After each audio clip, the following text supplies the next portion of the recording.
Olá! A determinação é uma grande virtude.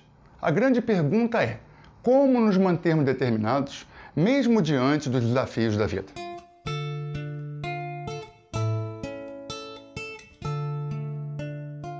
Chegamos agora na 9ª porção da Torá e surge um novo personagem. O nome desse personagem é José. E é interessante porque ele era um dos 12 filhos de Jacó. Ele não era o primogênito, mas como de costume, era ele que ia ter que herdar o legado do patriarcado.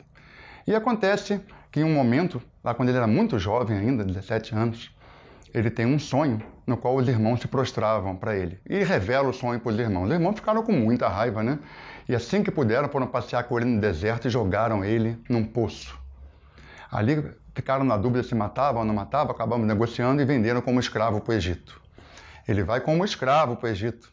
Quando chega lá, ele trabalha na casa de um grande oficial, Potifar, se torna o número 1, porque ele era um sujeito iluminado desde que nasceu. Então, realmente, era o número 1. Só que a esposa de Potifar era uma mulher lindíssima. E olha, José tão novo, né? Começou a seduzir José. Ele, como era um homem de muita fibra e virtude, não deixou de jeito nenhum como ele podia fazer alguma coisa errada daquela com a esposa do patrão. E ela acabou invertendo a situação, dizendo que ele assediou. Injustamente, ele foi para a prisão. E mesmo na prisão, ele continuava determinado, fazendo amigos, todos em volta ficavam encantados com ele. Ou seja, um homem de grande determinação. E é importante compreender que a determinação é uma coisa incrível na vida da gente. A gente sabe. Nós sabemos pessoas que têm determinação, que vão rumo aos seus objetivos, né? Como isso faz diferença? Como isso é importante? Mas a pergunta que a gente tem que responder é como a gente se manter, porque a vida vai dando paulada na gente, paulada, e muitas vezes a gente não consegue manter esse estado de determinação, nos abatemos. O segredo da virtude aparece na própria porção numa história que aparentemente não tem nada a ver com nada. É a história de Tamar, que, na verdade, Judá, né, o irmão mais velho de José, tinha se afastado e ido para outras cidades, e um filho dele se casa com Tamar e morre. Aí, pela lei deles lá, ela teria que casar com o segundo filho. O segundo filho casa com Tamar e morre. Nessa ele tinha um terceiro filho ainda. E aí Judá não quer deixar casar com ela, não. Ele fala, eu não vou deixar porque vai que tem um mau agouro, uma coisa ruim, né, com ela, ele vai morrer também. E ela foi ficando irritada também com aquilo, porque ela não casava, ficou solteira, ninguém queria ficar daquele jeito naquela época, com a promessa de Judá. O que ela faz? Se disfarça de rameira e vai para uma encruzilhada, assim mesmo contra a Torá. E nisso passa Judá, ele fica interessadíssimo nela. Mas era uma rameira, né? Ele tenta seduzi-la e oferecer um cabrito, mas ele não tinha nada ali. Então ele fala para ela, vou te dar 3 objetos de penhora para ficar com você de garantia que depois eu te dou o rebanho, né? E quais são os 3 objetos? São um anel selo, um manto e um cajado. Ela fica com os objetos, vai sumir um tempo. Depois, quando ele volta lá, não encontra mais ela. Aí tudo bem, ela acaba engravidando. Quando ela engravida, ele imagina que engravidou de um outro homem qualquer, ia decretar a morte, até que nós vamos chegar no código do dia. O código diz, do homem que possui estes pertences eu concebi. Conhece de quem é esse anel selo, esse manto e esse cajado. É o grande código da Torá, essa porção. O que acontece é que ela acaba descobrindo, né, e ele descobre, na verdade, né, que ele era o pai da criança.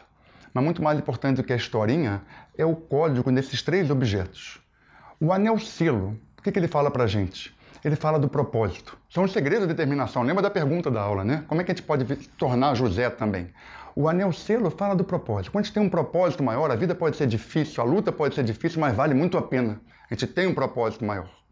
O manto fala de um estado, de uma proteção que a gente tem que sentir. Se for só a gente, só o mundo físico, a gente se sente muito perdido muitas vezes. Quando lembra que tem um divino do nosso lado, tem anjos da guarda, tem estruturas espirituais em volta, tudo se torna muito mais fácil. A gente nunca está só. E o cajado é como o cajado mesmo, né? É a verticalidade. É necessário a gente lembrar que a gente precisa estar de pé nessa vida. Se não só por nós, pelo aquele que nós amamos também. Ninguém que a gente ama gosta de ver a gente deprimido, deitado, caído. A gente precisa se levantar. A vida bateu, levanta de novo. Enfim, é uma porção muito bonita que resgata a nossa determinação e nos lembra que nós temos mesmo uma missão nesse mundo. Assim como José, tem um José dentro de cada um de nós. E a gente precisa caminhar com a determinação rumo ao nosso propósito. Vamos praticar então.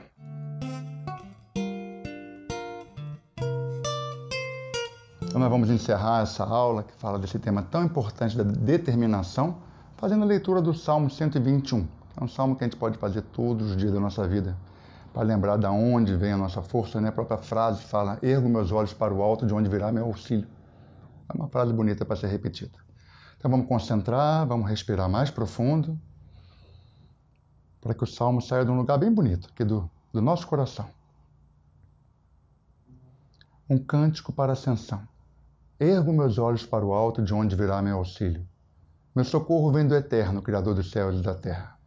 Ele não permitirá que resvale teu pé, pois jamais se omite aquele que te guarda. Nosso guardião jamais descuida, jamais dorme, Deus é tua proteção.